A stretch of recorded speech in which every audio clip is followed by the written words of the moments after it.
The Ultimatum Season 1, Episode 1. And y'all, this show is good and juicy. I'm loving it already. Now, this commentary and this discussion is only going to be about Episode 1. I'm going to be binging the show and uploading a new video for each episode. So that way we could go along with it together. Whether you watch 1 episode, 2 episodes, 3 episodes, you can stop it so you don't get any spoilers from me, and I don't want no spoilers from you either. At the end of this video, if I've completed the next video, you will see it above my head here, and you can click on it and go right next to the next review for the next episode. But this is for Episode 1 only. And in this video, I'm going to discuss my first initial thoughts, and I'm also going to talk about my early predictions on who I think is going to stay together or who's going to go their separate ways. But let's get into it, y'all. First of all, I love the concept of this show because honestly, this is where a lot of people get stuck in the dating market. They can't get out of this gear, and that is they're ready to get married, but they can't seem to find nobody else that's ready to get married, or they're with someone who doesn't want to get married, or it's the opposite. They're not ready to get married, but they're dating someone who is ready to get married. I also like that this show came out of a real experience between Vanessa Lachey and Nick Lachey. And Vanessa told a story that she and Nick were dating for like 5 years. They lived together and everything. She was like, I was redecorating his house and everything. And she was like, where is this going? Because she don't want to just live with nobody for 5 years.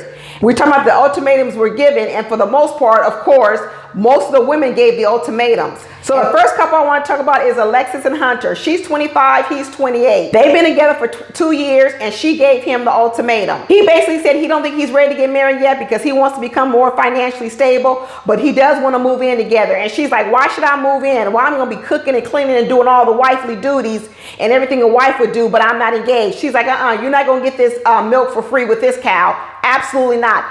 I agree with Lexus. I wouldn't move in with no man before marriage, especially for long term. Maybe if you move in and you put a time limit and say, hey, we'll sign a 1-year apartment lease, but after the 1 year, if we're not engaged, then I'm moving on. I agree with her. I think women get so stuck in that because once you move in, you get comfortable, and next thing you know, it becomes more work to unravel the relationship. So you end up just staying and staying and staying and staying, and it gets harder and harder to leave, but yet you got nothing that you wanted. Moving in, I do agree. I think a woman loses more than a man when she moves in with a husband. I do. I really do believe that. You have to be prepared that after 1 year, if he doesn't propose, you need to be prepared to leave. But a lot of women think they'll be prepared to leave after 1 year, and then 1 year turns to 2 years to 3. It's just like drugs. They say don't try drugs because if you get drugs, you're going to get hooked on it. And that's how I think moving is.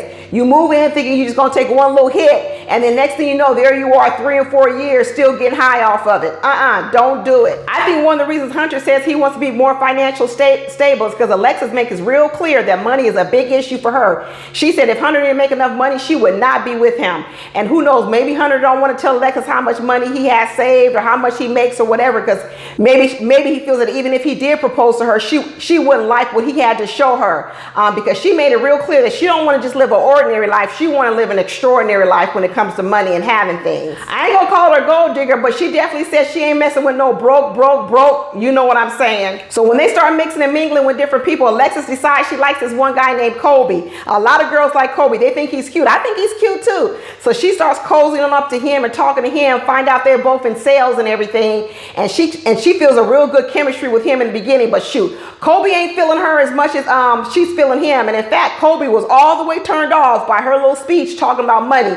He did not like it one bit, but she didn't realize it. She didn't read between the lines when it came to Kobe. She was thinking Kobe was feeling her, and Kobe was not feeling her at all. So later on, when they're playing this little drinking game and everything, and they start talking about who do you have a connection with, or who do you see yourself wanting to get to know better, Alexis comes out the box and mentions Kobe. And I'm thinking to myself, good Lord, girl, why you declaring already you like Kobe? And we already know Kobe don't like her because he already said it off screen, off camera, that he wasn't into her. He basically said whoever has to be with Alexis, good luck to her. I think Alexa overestimates how good of a catch she is. I think she puts herself way up here, and I'm not saying she's a nice person and everything. Alexis is 25. I thought Alexis was 40 years old. She look a whole lot older than what she is. Is she lying about her age? So later on, when Alexis is talking to Kobe and they sit on their side in their little booth and everything, and she starts telling Kobe, what did you think about when I said you were the person that I wanted to I could see myself with or get to know better?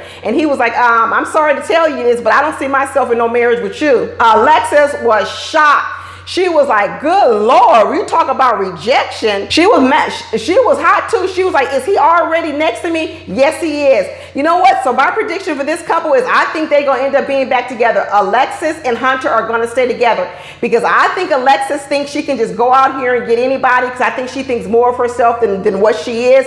And she's going to find out she don't have as many options as she thinks she has. And she going to run on right back to Hunter. And I think Hunter's going to think the same thing because we haven't seen that much of Hunter. But he ain't, to me, he don't seem like a person with a whole lot of personality. And I think he's going to find out that he ain't high in demand either. And I think these two are going to find their way back to each other. So Madeline and Kobe. Madeline is 24. And I can tell you right now, they're not going to stay together because Madeline don't want to be with Kobe at all. In fact, it seemed like Madeline brought Kobe here so he could find another woman. She don't want him. Kobe's the more sensitive one, the more emotional one. He's more touchy feeling everything. And Madeline don't want to have nothing to do with that. In fact, Madeline was talking so bad about Kobe to another guy. I was like, good Lord, girl.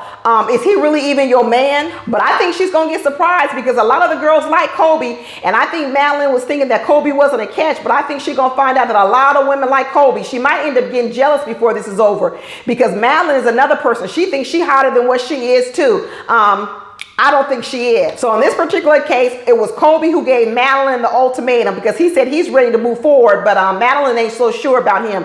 She sure isn't sure. She don't want Kobe. Not at all. In fact, as soon as Madeline got there, she started talking about how she had eyes for another man. She hadn't even spoke to the man. They hadn't even gotten to that part of the show, and she was already scoping out who she liked.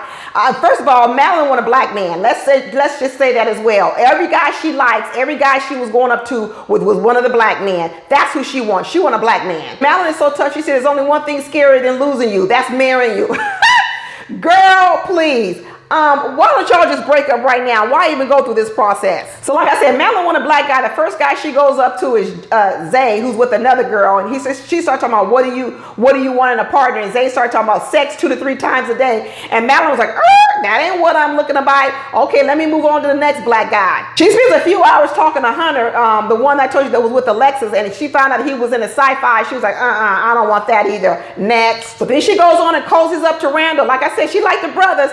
And you know, when she got to Randall, she had to take her little shorts off to show off her little body. She started snuggling up to Randall. She said, let me put it on him. Let me put this charm on him. She started talking about Kobe, talking about, you know what, the things you like about him are also things that annoy you about him. And she's almost like, can't he shut up for 1 minute? Sometimes we don't have to talk all the time. That's because you don't like him. When you don't like somebody, you don't want to hear nothing from him. You barely want to hear him breathe. She said, he's always putting on a show. He's so annoying. I bet you Randall's thinking, well, good Lord, obviously you're not the one who still want to be together. Then Randall started talking about his girl Shanique, talking about she's the next Michelle Obama, that she's opinionated and so emotional. And he said he wants a good listener. He basically giving Madeline the playbook. He talking about, I want a good listener. I want a good listener. So obviously Shanique don't listen. She must do a lot of talking with her opinions. She said, yeah, Kobe's not a good listener either. He's always just so happy and full of enthusiasm. This girl does not like Kobe. I'm telling you, she brought him on this show to hook him up with somebody else. But she ain't got to be worried because when Kobe was over there talking to April, he was like, oh, we 2 peas in a pod. Now, Kobe and April are 2 people who did give the ultimatum. So April, she just on a hunt for somebody who's ready to get married. She like, next. So when she rolls up on Kobe, they find out that they both gave the ultimatum. They both want to be married, and they don't want to be wasting time with people who don't know what they want. I think they're both touchy-feely because April, to me, she's clingy. She all over her man. We're going to get to her. And I think they're kind of both like that. And so I think they immediately bonded over that. But one thing Kobe said, you know what? He don't get no warm and fuzzy feelings for April. I don't think he didn't feel those inner butterflies he said he had when he met Madeline. One thing Madeline said about Kobe, that he was annoying. He always puts on an act. And one thing I see about Kobe right now is Kobe seems that no matter what a woman wants, he tends to be what that woman wants. It seems like he morphs into the person that they want him to be. Maybe because he's seeking approval. Maybe it is because he does like to be liked, like Madeline said. So I don't know if we're getting the real Kobe yet. And that's what Alexis didn't like. Alexis said that, you know, she felt like Kobe kind of led her on a little bit when they were talking, and so she was kind of blown away when he said he didn't see a future with her. Maybe he was just being kind to women. Maybe that's what he does. Maybe he's kind to women and the women take it the wrong way. But I think April thinks she has a connection with Colby, and Colby right now, he was smiling in her face, but he said clearly off camera, he said he don't feel nothing for April right now. Now April's real man is Jake. So Jake is 26 and April's 23, and she's like, she ready to go. She ready to get married.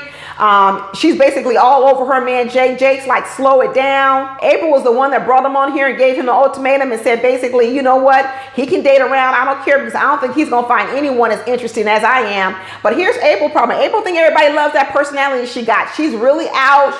She's kind of over the top a little bit sometimes. I think she can be a bit smothering, and somehow she thinks that that's attractive to every guy, and it's not. It may be attractive to some, but every guy ain't lining up for that. So Jake, you know, he's a military guy, just got out of the military maybe a year and a half ago. I guess because he came from such a structured environment, he now wants to travel, have some fun, doing all these things. He said he's not really ready to get married yet. That's what he said coming on into this experiment. But April says she's been patient all this time, and he said he wants to be more financially stable, which is what a lot of guys are saying. You know, guys at that age, a lot of them say, well, I want to be financially stable first. So a lot of the women want to go ahead and move forward, but a lot of the men, they want to wait. They want to wait till they in their lower 30s. But for a lot of women, shoot, the lower 30s is kind of late if you want to get married and have kids. That's what a lot of men don't understand, that although men have a lot of time, women don't have as much time when it comes to getting married and kids. I mean, for the most part, women only can have babies between 20 and 40. That's only a 20-year period. So women just can't waste 4, 5, 6 years just sitting around waiting on a guy. That's why a lot of women end up having to marry older men, because they got to meet men when men are ready to get married, because sometimes the 24-year-olds ain't ready. So April says she ain't gonna waste no time. She moves on. She goes over to Zay, and she's like, what's that short for, Isaiah? And he's like, no, it's just Zay. And she was like, she liked Zay initially because he was tall and big, and she likes a tall man, a manly man. That's what April says. But here goes Zay again, talking about he want to be financially stable. And April's like, I'm tired of hearing this little one-liner. I want financially stable. April was like, next. She moving on from Zay too, because he in the same spot all the other men are, trying to wait. April says she already financially stable. She pointed to her breast, talking about, see, I bought these with my own money. So Jake was the one. April gave him the ultimatum, and at first he was hesitant about this process, but you know what? He ain't hesitant no more, because after Zake meets Ray, and he says Zake is basically the female opposite of him, he's saying, you know what? This ain't a bad idea that April came up with to date other people. He said he didn't expect to make a connection with a woman so soon. And you know what? He is smitten by Ray already. I mean, so much so, Ray was the one that gave her man the ultimatum. And Ray was like, she ready to get married. And Jake is like, shoot, he didn't think he'd be ready to get married, but he might be ready for the right person. At my first glance with Jake and April, I think they're going to break up. I think they're going to go their separate ways. I really do. I think secretly Jake really doesn't want April's personality. I think he's just way too dominant. I think she's way too overpowering and domineering for her. I don't think he likes her vibe. Not at all. I think they're going to break up. So Jake and Ray end up having a few things. Both their mamas are Italian. Both of them are only children. And both of them have really strong relationships with their mothers. So Jake is like, oh my God, Ray is checking off everything on her list. Jake is like, she's perfect. Jake is like, she's everything I ever wanted. He is spinning. And April, you know what? April starts to get a whiff of looking at Jake, looking at Ray, and they over there laughing and canoodling, having a good time. April gets her little butt up and walks right over there and sits in the booth with them. So we're going to see that next episode to see what goes on with that. But April was not too happy looking at Jake, smiling from ear to ear while he was talking to Ray. He wasn't happy at all. I think April and Jake are going to go their separate ways. That's my prediction. Ray and Zay. So Ray's real man is Zay. That's the next couple, Ray and Zay. And you know what my prediction for them is? I think they're going to go their separate ways too. Because when they start asking Ray off camera, what is it that you love about Zay and what do you want to get married? She couldn't even answer the question. She like, can we go on to another question and come back to that later?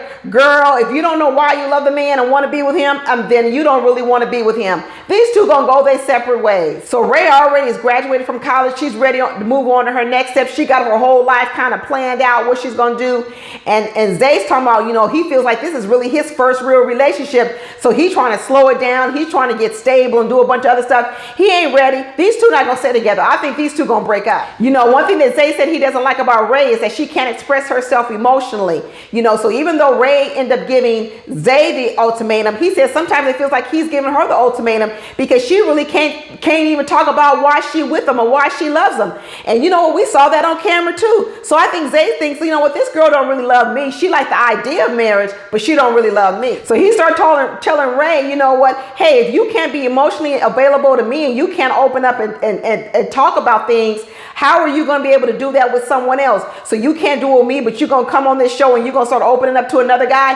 He said he'll believe it when he sees it. Well, he might want to look over there at Jake because you know what? She's starting to open up to him already. Ray and Zay, they're going to break up. I think they're going to break up. Then you have Shanique and Randall. Everybody like Randall too. Everybody think Randall's cute, especially Madeline. She really got her eye on Randall.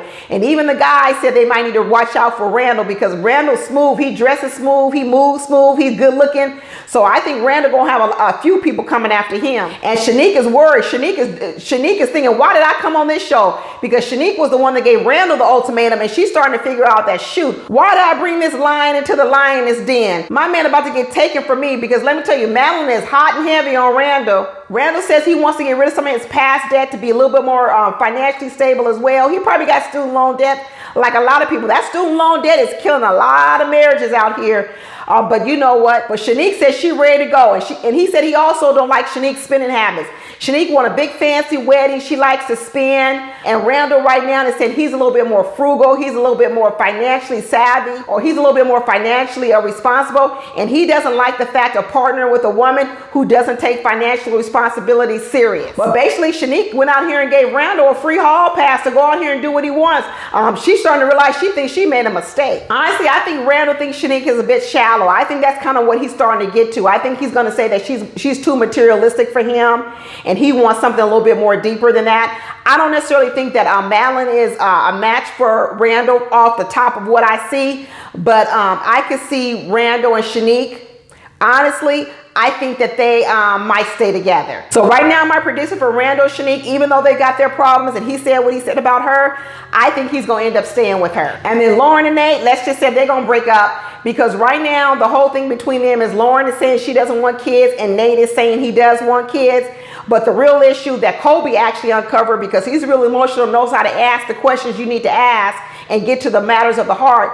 The real issue is that Lauren doesn't believe Nate would be an active father. She thinks all the work of parenting and raising the children will fall on her shoulders, because Nate seems like, you know, he works a lot. He's more into his career and things like that. And Lauren is like, I don't want all that responsibility on me. That's too much work. So even Colby figured out that, you know what, maybe what Lauren is looking for is a partner, and maybe if someone assured her that they would be an active parent, she would want kids. And even Lauren, even in that short period of time, she started cozying up to it. She said, yeah, I'm not an adamant hard no, but what she's really saying is, I don't have no confidence as Nate as a father of my children, as opposed to she don't want children at all. But once again, I don't know, Colby, is this an active Colby? Is this what Madeline was talking about?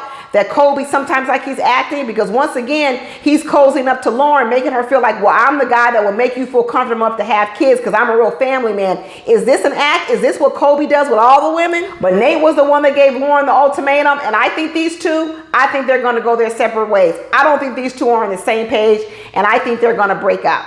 So that's my predictions. If you see it right here, go ahead and move on to the next video. If not, please subscribe, and I will be uploading the video as soon as I can. Talk to you later. Bye.